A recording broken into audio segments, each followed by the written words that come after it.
So, what's the first thing that comes to mind when you hear the word democracy? For a lot of us, it's voting, right? But that's just the tip of the iceberg. The real heart of democracy, what really makes it tick, is so much deeper. It's all about how we talk to each other, how we handle our biggest disagreements, and a fundamental promise a promise to treat everyone with dignity. And to really get what that means, we're not going to start with a boring definition. We're going to start with a story. Okay, so our journey starts in Johannesburg, South Africa. And it all begins with a simple discovery, something found in an old box that would end up unlocking a really painful but absolutely crucial piece of history. All right, I want you to picture this. You're 11 years old, your name is Maya, and you're just helping your mom clean up. You find this old scrapbook, and as you're flipping through it, one photo just stops you. It's a picture of a young schoolboy, and something about it just grabs you. So naturally, she asks her mom, "Who is this boy?" And she finds out his name was Hector Peterson. A simple enough question, right? Well, the answer she gets back is anything but.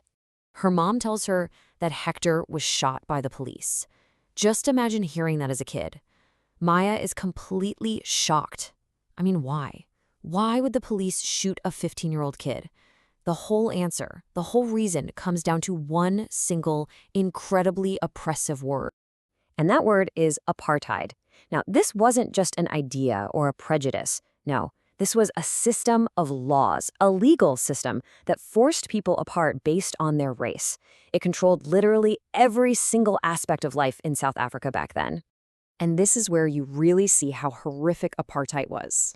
It wasn't some abstract political theory. It was a poison that seeped into every moment of daily life. Think about this. The ambulances for white neighborhoods were top of the line. The ones for black communities, they were often falling apart, if they even showed up. Your right to vote, the land you were allowed to own, everything, and I mean everything, was decided by the color of your skin. It was inequality written into the law. So what was Hector protesting about that day?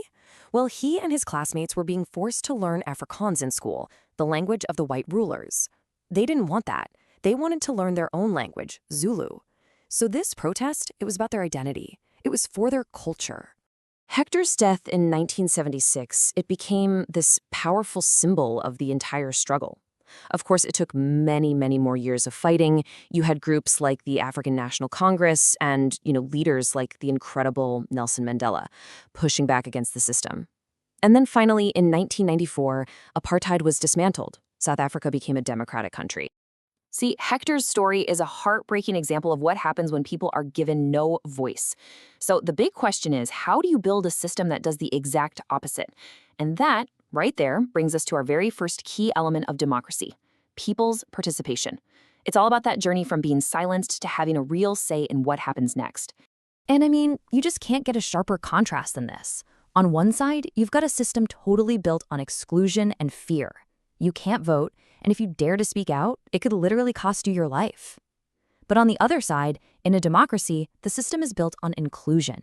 You have regular elections, you have the right to protest peacefully, and you have this foundational belief that everybody is equal under the law. Okay, so at the very heart of participation, you've got regular elections. Let's take India as an example.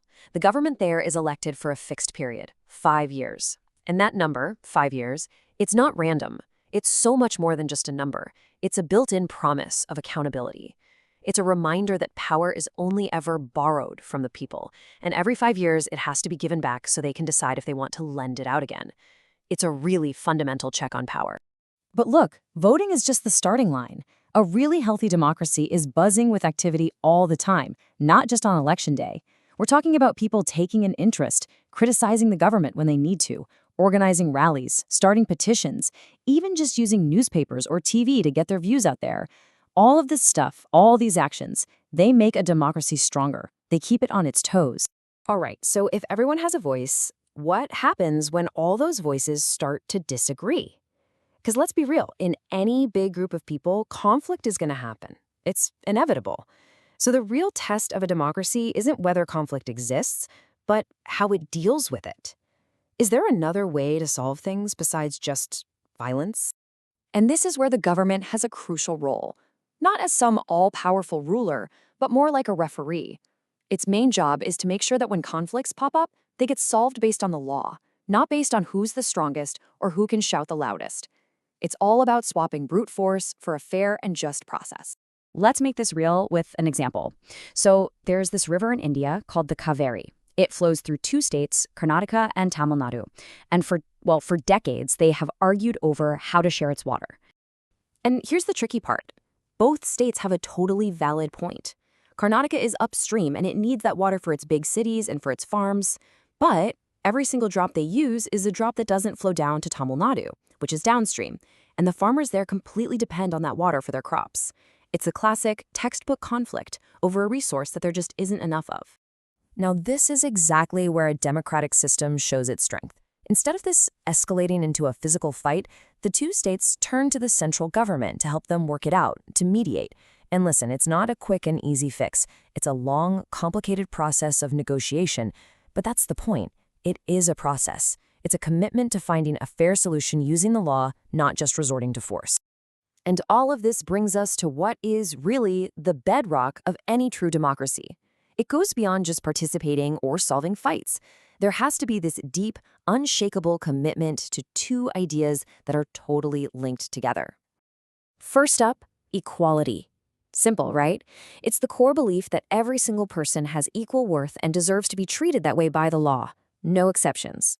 And a second idea, justice. Justice is all about fairness. It's about making sure the system, the rules, everything actually works to make that idea of equality a reality for everyone. And here's the thing. You absolutely cannot have one of these without the other. They're inseparable. You can think of it like this. Equality is the destination we're trying to reach. Justice is the road we take to get there. It's the active, constant work required to make fairness real. But here's a really important point. Sometimes, treating everyone exactly the same isn't actually fair. If one group starts with a huge disadvantage, you have to do something to level the playing field. That's where a government might step in with special provisions to promote justice. A great example is if a society has historically not valued education for girls as much as for boys. Well, a government might decide to lower school fees just for girls to help them catch up and overcome that historical injustice. Okay, so let's tie all of this together now. When you look at all these pieces, what's the real power of a democracy? What's the big takeaway? It really boils down to these key ideas we've been talking about, right? It's about people's participation, giving everyone a voice. It's about having ways to resolve our conflicts without resorting to violence. And it's all built on a government that is absolutely committed to equality and justice for all its citizens. When you think about it, from Hector Peterson's protest all those years ago to the debates still happening today over things like river water, the story of democracy is always the story of people demanding to be heard. So the final question I want to lead you with isn't just what is democracy? It's what are we going to do with it? This system, at its best, gives you a voice. So the real question is, how are you going to use it?